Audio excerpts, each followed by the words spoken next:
Salam sejahtera Malaysia, selamat malam tuan-tuan dan puan-puan. Akhirnya Najib Razak buat satu kejutan lagi tentang perkara LCS. Seluruh rakyat Malaysia mau tahu, mau tengok pengakuan Najib Razak. Adakah dia mengaku atau tidak? Benda-benda itu dalam pengetahuan dia atau tidak? Atau dia akan jawab tak tahu lagi? Ataupun sekali lagi Najib Razak berjaya diperdaya seperti mana Julu memperdaya dia, seperti mana orang-orang lain juga memperdaya dia sehingga dia tidak tahu. Kan Najib ni orang tak tahu. Okey tuan-tuan dan puan-puan yang dihormati sekalian, akhirnya Najib Razak cuba mengaitkan pula Mahathir kali ini dengan LCS. Pelik tak pelik, memang pelik. Macam mana pula nak tiba-tiba sekarang Mahathir pula diterbitkan di Malaysia kini. Najib kaitkan Mahathir isu boosted bayar hutang guna wang LCS. 11 Ogos 2022. Kata MP, pada tahun 1991, Limbungan Tentera Laut Diraja Malaysia TLDM telah dilaporkan oleh kerajaan pimpinan Perdana Menteri keempat Dr. Mahathir Mohamad. Lalu dikopratkan oleh kerajaan pimpinan Perdana Menteri keempat Dr. Mahathir Mohamad. Lalu ia dijual pada tahun 1995 kepada syarikat swasta Penang Shipbuilding and Construction Corporation PSC untuk menjadi syarikat PSC Naval Dockyard. Pada tahun 1998, kerajaan memberi kontrak pembinaan untuk 27 buah kapal peronda generasi baru NGPV dengan anggaran bajet sebanyak 30 bilion ringgit Malaysia kepada syarikat swasta tersebut. Fasa pertama melibatkan pembinaan 6 kapal pertama dengan kos 6 bilion. Namun kontrak ini gagal dan tiada satu kapal pun yang diserahkan pada PSC Naval Dockyard sehingga Jun 2005. Aduh, ini pun pening juga. Ini pun pening juga. Maka kerajaan melalui syarikat boosted milik Lembaga Tabung Angkatan Tentera LTADT terpaksa bailout projek ini dengan membeli kepentingan saham majoriti dalam syarikat PSC Naval Dockyard pada Disember 2005. Syarikat itu dijenamakan semula menjadi Syarikat Boosted Naval Dockyard Sdn Bhd. Biarpun di BNS terbeban dengan cabaran hutang dan masalah legasi PSC Naval Dockyard, ia berjaya menyelamatkan projek tersebut dan menyerahkan 6 kapal NGPV antara tahun 2006 sehingga 2010. Masa itu TLDM dan kerajaan tidak lagi berhasrat untuk meneruskan pembinaan baki 21 buah kapal NGPV yang bernilai sekitar 24 bilion ringgit Malaysia untuk memilih menggantikan projek ini dengan projek Littoral Combat Ship, iaitu LCS yang menjadi kontroversi besar pada hari ini. Sebab itu letter of award diberi pada tahun 2011 untuk membenarkan BNS mula berunding dengan TLDM dan vendor untuk memajukan projek LCS. Dan untuk mendapatkan berita lengkap, sila layari malaysiakini.com. Bertarikh 11 Ogos 2022, Najib kaitkan Mahathir isu boosted bayar hutang guna wang LCS. Beritanya panjang betul. Minta maaf, saya tidak ada masa untuk membaca. Kamu bacalah sendiri. Saya tidak ada masa untuk baca. Saya malas membaca sekarang.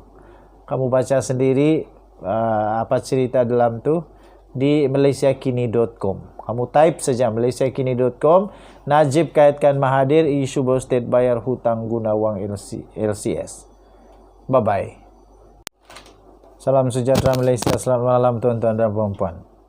Akhirnya Najib Razak buat satu kejutan lagi tentang perkara LCS. Seluruh rakyat Malaysia mau tahu, mau tengok pengakuan Najib Razak. Adakah dia mengaku atau tidak? Benda-benda itu dalam pengetahuan dia atau tidak? Atau dia akan jawab tak tahu lagi? Ataupun sekali lagi Najib Razak berjaya diperdaya seperti mana Julu memperdaya dia, seperti mana orang-orang lain juga memperdaya dia sehingga dia tidak tahu. Kan Najib ni orang tak tahu. Oke, tuan-tuan dan puan yang dihormati sekalian, akhirnya Najib Razak cuba mengaitkan pula Mahathir kali ini dengan LCS. Pelik tak pelik, memang pelik.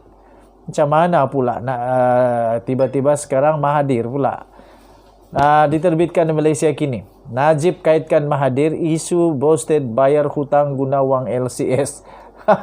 11 Ogos 2022.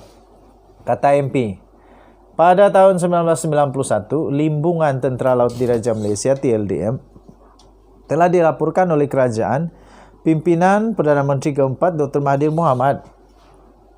Lalu dikopratkan oleh kerajaan pimpinan Perdana Menteri keempat Dr. Mahathir Mohamad. Lalu ia dijual pada tahun 1995 kepada syarikat swasta Penang Shipbuilding and Construction Corporation PLC untuk menjadi syarikat PAC Naval Dockyard. Pada tahun 1998, kerajaan memberi kontrak pembinaan untuk 27 buah kapal peronda generasi baru NGPV dengan anggaran bajet sebanyak 30 bilion ringgit Malaysia kepada syarikat swasta tersebut. Fasa pertama melibatkan pembinaan 6 kapal pertama dengan kos 6 bilion.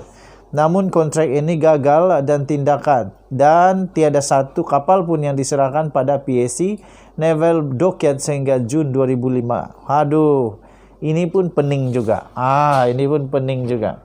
Maka kerajaan melalui syarikat boosted milik Lembaga Tabung Angkatan Tentera LTADT terpaksa bailout projek ini dengan membeli kepentingan saham majoriti dalam syarikat PAC Naval Dockyard pada Disember 2005.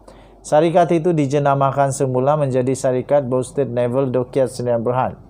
Biarpun di BNS terbeban dengan cabaran hutang dan masalah legasi PSC Naval Dockyard, ia berjaya menyelamatkan projek tersebut dan menyerahkan 6 kapal NGPV antara tahun 2006 sehingga 2010. Masa itu TLDM dan kerajaan tidak lagi berhasrat untuk meneruskan pembinaan baki 21 buah kapal NGPV yang bernilai sekitar 24 bilion ringgit Malaysia untuk memilih menggantikan projek ini dengan projek Littoral Combat Ship, iaitu LCS yang menjadi kontroversi besar pada hari ini.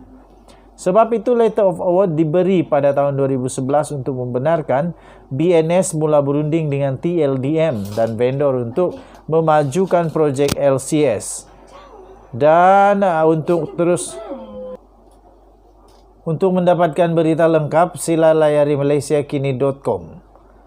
Bertarikh 11 Ogos 2022, Najib kaitkan Mahathir isu boosted bayar hutang guna wang LCS. Beritanya panjang betul. Minta maaf, saya tidak ada masa untuk membaca. Kamu bacalah sendiri. Saya tidak ada masa untuk baca. Saya malas membaca sekarang. Kamu baca sendiri apa cerita dalam tu di malaysiakini.com. Kamu type saja malaysiakini.com, Najib kaitkan Mahathir isu boosted bayar hutang guna wang LCS. Bye bye.